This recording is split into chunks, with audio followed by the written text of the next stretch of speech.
ሰላም ጤና ይስጥልን። ጊዮን ዜና መረጃዎችን እንሆ። ቴዎድሮስ እዝ 201ኛ ኮር 74ኛ ክፍለ ጦር አባይ ሸለቆ ሻለቃ አስደናቂ ጀብድ ፈጽመዋል። ዛሬ ሐምሌ 22 ቀን 2018 ዓ.ም ንጋት 11 ሰዓት አካባቢ የአባይ ሸለቆ ተርቦት ሻለቃ መሪውን ከሙሉ ኃይሉ ጋር በመደምሰስ ዲሽቃ ብሬንና በርካታ የነፍስ ወከፍ መሳሪያ በመማረክ እጅግ ድንቅ ስራ ሰርተዋል። በዚህ የአፋብን የወረዳው ጊዜያዊ መንግስት የጸጥታ ኃይል ጭምር በተሳተፈበት ድንቅ ኦፕሬሽን በነፍሴ ሳር ምድር ወረዳ ሰኞ ገበያ ንዑስ ወረዳና ዲቦ ንዑስ ወረዳ ዲቦ ከተማ ተከማችተው በነበረው የሚሊሻና አድማ በትን እንዲሁም ፖሊስ ላይ የሸለቆው አዳኞች ባልተጠበቀው መልኩ ድንገተኛ ጥቃት በመፈጸም ሙትና ቁስለኛ አድርገውታል። በዚህም ሻለቃ መሪውን ጨምሮ 61 አድማ ብተና ኃይል 8 ፖሊስ ሲገደሉ 50 አለቃ ታደሰ የተባለ ሚሊሻ ኃላፊን ጨምሮ በርካታ ሚሊሻ ወደ ላይኛው ተሸኝቷል።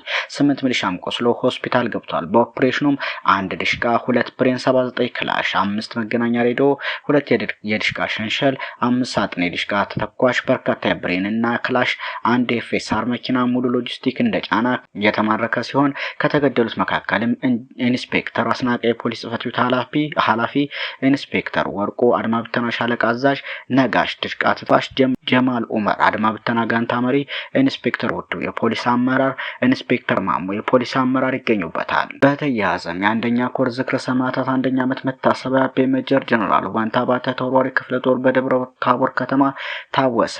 ሜጀር ጀነራል ባንታ ባተ እንደ ተወርዋሪ ክፍለ ጦር አንድ አቤት ወረዳ ወለሽ ከተማ ታሪካቸውን በደማቅና በክቡር እስትንፋሳቸው ጽፈው ያለፉ የአንደኛ ኮር የነጻነት ታጋይ አማሮችን ለማሰብ የዞን ዋና ከተማ ደብረ ታቦር ከተማ በመግባት ከሌሊቱ 10 ሰዓት እስከ ንጋት 11 ሰዓት ተኩል የታቀደ ውጊያ በማድረግ የቴዎድሮስ ክፍለ ከተማ ቀበሌ 8 አስተዳደር የቀበሌ ፖሊስ ጣቢያ ሙሉ በሙሉ ተቆጣጥረዋል። የአገዛዙ አራዊት ሰራዊት የሆነው መከላከያ ጣቢያውን ለማዳንና የሆርዝ ሞንዶችን ለመታደግ ቢሞክርም ጥበበኛው የአማራ ፋኖ እቅዴን ሳላሳካ ወይ ፍንክች የዋንተ ልጅ በማለት በድራጎንና አብይ አህመድ ሰራዊት ላይ እጅግ ከባድ የሆነ ቁሳዊ ኪሳራና ሰብአዊ ኪሳራ አርሰውበታል።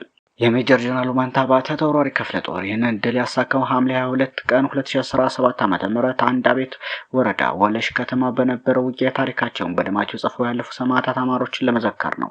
በሐምሌ 22 ቀን 2017 ዓ.ም አንድ አቤት ወረዳ ወለሽ ከተማ ያመሸገውን የጠላት ኃይል በአንደኛ ኮር በተወጣጣ ሰራዊት በተመታበት፣ በመቶዎች የሚቆጠር መሳሪያ በተማረከበት፣ በመቶ የሚቆጠር የአገዛዙ ታጣቂ በተደመሰሰበት፣ የአገዛዙ ምሽኮች ከቴሌ ውጭ ሁሉም በተሰበሩበት እና በጥቅሉ ውጊያው መደበኛና ጨበጣ በነበረበት ጊዜ ታሪካቸውን በደማቸው ጽፈው የአባታቸውን የሜጀር ጀነራል ባንታ ባተ ልጅ መሆናቸውን ገልጠው ያለፉ አናብስት አማሮች ውስጥም አርበኛ ግዛቸው ጥላሁን፣ አርበኛ ሸጋው ውበት፣ አርበኛ ዘመነ ሙሉ ዓለም፣ አርበኛ ሙሉቀን አዲስ፣ አርበኛ በልስቲ ፍቃዱ፣ አርበኛ ተገን ነበረኝ፣ አርበኛ አበሩ ዋሲ እና ሌሎች ሰማዕታት ይገኙበታል። እነኛ አማራ የነጻነት ታሪካቸውን በደማቸው ጽፈው ያለፉ የጠላትን ምሽግ በመከመሰባበራቸው በተጨማሪ ከ205 በላይ ነፍስ ወከፍ መሳሪያ፣ ከ45 በላይ የቃታ 3 ብሬን፣ 1 ስናይፐር፣ 1 አርፒጂ፣ ከ25000 በላይ የብሬንና የክላሽ ተተኳሽ ጥይቶች፣ በርካታ የአገዛዙ ዙፋን ጠባቂ እድሜ አራዛሚዎች፣ የምግብ የአልባሳት ሎጂስቲክ፣ ከፋኖ ጋር ቁርኝነት ያላቸው የፋኖ ደጋፊና መረጃ ናቸው ተብለው የታሰሩ የነበሩ 93 የግፍ እስረኞችን ከፖሊስ ጣቢያ ውስጥ በማውጣት እንዲወጡ በተደረገበት፣ በፖሊስ ጣቢያ የመሳሪያ መጋዘን የተማረኩ በርካታ የጦር መሳሪያ በብዛትና በአይነት በተገኙበት፣ ከ100 በላይ የመከላከያ አባላት በተማረኩበት፣ 174 ሚሊሻና አድማ ብተና በተማረኩበትና 67 ካሬ በተማረኩበት አውደ ውጊያ የእነኚህ ሰማዕታት አሻራ በእጅጉ የገዘፈ ነበር። በሐምሌ 22 ቀን 2018 ዓ.ም ታቦር ከተማ የተደረገው የተጠና ውጊያም በሰማዕታት መታሰቢያ ተደርገው ዘመቻውም ዝክረ ሰማዕታት ተብሎ የድሉን ባለቤትነት ወንድሞቻችንን በማሰብ ውለዋል። የሜጀር ጀነራል ባንታ ባተ ተወርዋሪ ክፍለ ጦርም ከውጊያ ባሻገር ሰማዕታት ልጆቹንም በሻማ ማብራት መርሃ ግብር አስበው ውለዋል። ሰሞነኛ መረጃዎች እነኝን ይመስሉ ነበር።